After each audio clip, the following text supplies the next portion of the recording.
એક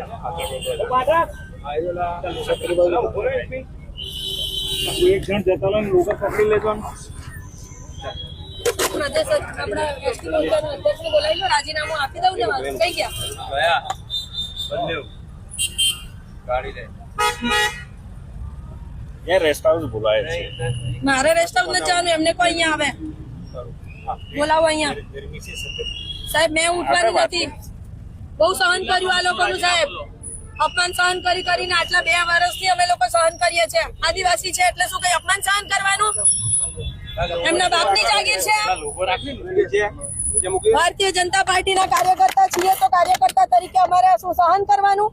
શું આદિવાસી છીએ એટલે, આદિવાસી મહિલા છીએ એટલે સહન કરવાનું અમારે? ફોન કરો એસટી મોરચાના અધ્યક્ષને, મારે રાજીનામું અહીંયા જ આપી દેવાનું તૈયાર જ છે. લાવ પેલું કાગળ આપ બેન મારું. મામા તમે ઉતાવળની વાત ના કરશો. આ લોકોને છે ને, આ લોકોને તમારી બધાની હાજરીમાં થયું છે, તમારા બધા વડીલોની હાજરીમાં થયું છે, અને તમે લોકો જો ના બોલતા હોય ને તો ના બોલશો. મેં બેસીશ અહીંયા ગાડી, મારા આદિવાસી માટે બેસીશ. મેં અહીંયા મેં લડીશ અહીંયા મારા આદિવાસી માટે. ભલે ને મેં મરી જતી, મારો બાપ બી મરી ગયો આ આદિવાસી માટે લડતા લડતા. મનસુખભાઈ સામે આટલો હાથ ઉગાડ્યો તારે કેમ તમે કોઈ બોલ્યા નહીં? કેમ કોઈએ કીધું નહીં કે મનસુખભાઈ જેવા વડીલ સાંસદ સામે એ ભાઈએ જિલ્લા પ્રમુખે હાથ ઉગામ્યો? કેમ કોઈ એક્શન ન લીધું? કેમ કોઈ તમે લોકો બોલ્યા નહીં?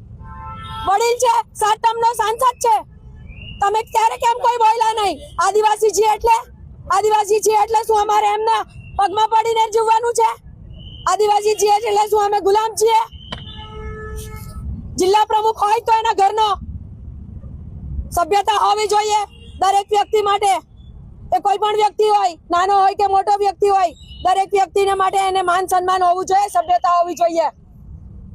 જો એ અમારા સંસદનું નથી જાળવી શકતો, નથી ધારાસભ્યનું જાળવી શકતો, અને તમારા સૌ વડીલોની હાજરીમાં થયું તોય તમારા જો પેટનું પાણી ના ઉકળતું હોય ને તો પહેરી લો, તમે ઘરે બેસી રહો. તમે કોઈ જરૂર નથી અહીંયા બી બેસવાની, બેસો તમે ઘરે. અમે અમારા ભારતીય જનતા પાર્ટી માટે અમે જેટલું બી યોગદાન આપ્યું છે ને એટલું યોગદાન અમારું છે જ, નથી એવું નથી. અને અમે અમારા સમાજ માટે પણ કામ કરી રહ્યા છે. અને પાર્ટીના કાર્યકર્તા તરીકે જ્યારે સમાજના માટે કામ કરતા હોઈએ ત્યારે પાર્ટીના લોકોએ બી વિચારવું જોઈએ કે જ્યાં ત્યાં અમારું અપમાન કરે